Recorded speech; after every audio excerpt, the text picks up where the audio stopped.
Cooking with animal fats is making a comeback. It's funny because it is actually the oldest cooking tip and the newest cooking trend. So we're gonna experiment today on these different animal fats to see how it sears a steak.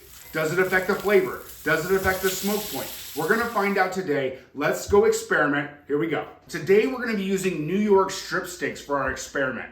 And of course, it's the Butcher Wizard channel. We're gonna start out with a whole New York strip loin, and we're gonna cut down ourselves so that we can go ahead and sear them off. If you'd like to see a full breakdown of the New York strip, I have a video for that. I'll put the link in the description, as well as all the products that we use today will be in the descriptions. Go check it out. I do love a New York strip steak. It just has a little more character. It's seen some stuff. It's got more flavor than a filet, but it has, it's a little bit leaner than a ribeye. You can eat the whole thing. We can always increase the amount of fat by adding the beef tallow and searing it in there.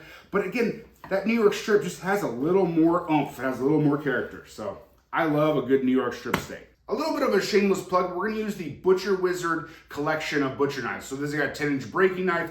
We have a 6-inch boning knife. All essential for all these projects. Again, check them out. We got a QR code. It's in the description. It's everywhere. You can't miss it. Go check them out. I would appreciate it. We are done. We're breaking up. I can't do this anymore. It's definitely not me, it's you. Every time I want to make a steak, you go off, you call the fire department, and all I want to do is have a nice seared steak. I just can't do it anymore.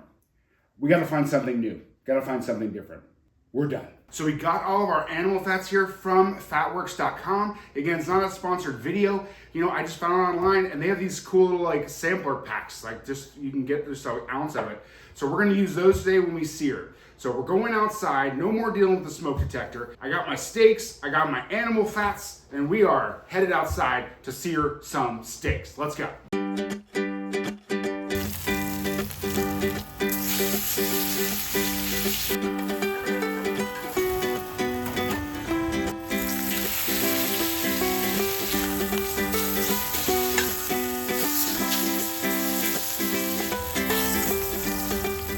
That was a cool experiment. I got to use my new toy outside. Like, we are now only searing stuff outside. I may have set off someone else's smoke detector across the street. I don't know, but it was a lot of smoke. But here are some of my initial takeaways of our experiment.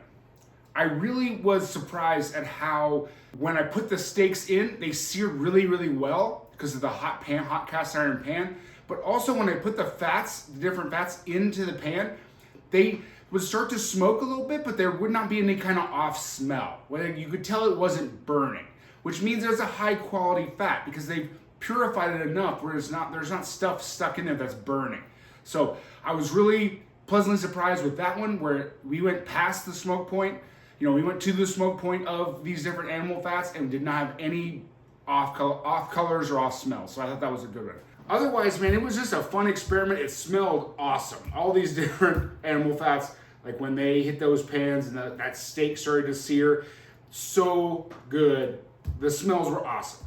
We're gonna wait for these to rest. I'm gonna slice them and we're gonna taste them. All right, here we go. This is the taste test. So the first one we have is grass-fed beef tallow. So pretty much standard fare here. I want to start with this one because it's kind of the most basic of all the tallows, so let's just see what it tastes like. I would say for this one, it has a great beefy flavor, and I think that a tallow like brings it up a notch, but it's not like differentiating itself. It just tastes like a good steak. So that was really good. I like that one. But your basic grass-fed beef tallow. Next, we have pork lard, okay? Now, this is a standard fat for a lot of different preparations, so we'll see what we got with this one. Really, with this one, I don't think the pork lard brings up the beefy flavor. It just, again, tastes like a strip steak, so you can't really tell. Maybe for this preparation, this isn't the fat to go with. It really doesn't really add anything to the party, so if it doesn't add any flavor to the party, what are we doing here? Pork lard, I don't know. So next, we have elk tallow, which is one of the reasons why when I saw this on the website, I'm like, well, I gotta try elk tallow. How many times am I gonna be able to try elk tallow?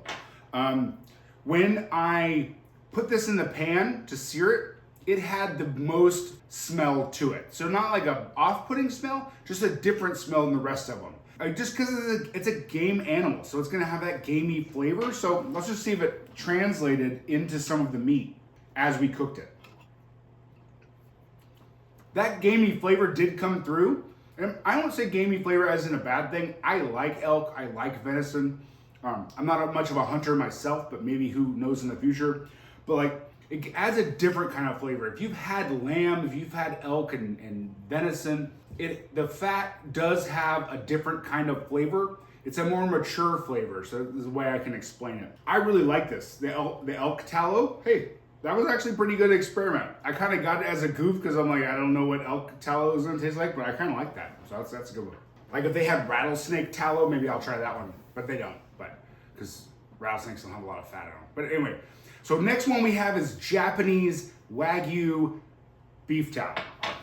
Do y'all like my little animals? I thought it'd be funny and a way for me to keep all these straight.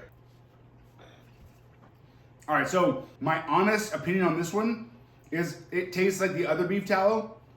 So the fact that it was Japanese Wagyu, I don't know if that actually comes through. It tastes very, very similar to the grass-fed beef tallow. So I'm not saying it's exactly the same, but as far as taste, I'm not getting like a huge flavor bump from this one. And last we have duck fat. This one was interesting because it was pourable. The rest of them have been very solid at room temperature. This one was like liquid, so kind of interesting.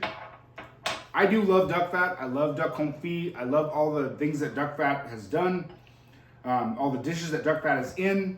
I'm a huge fan of the duck fat, so let's see if that comes through with this steak.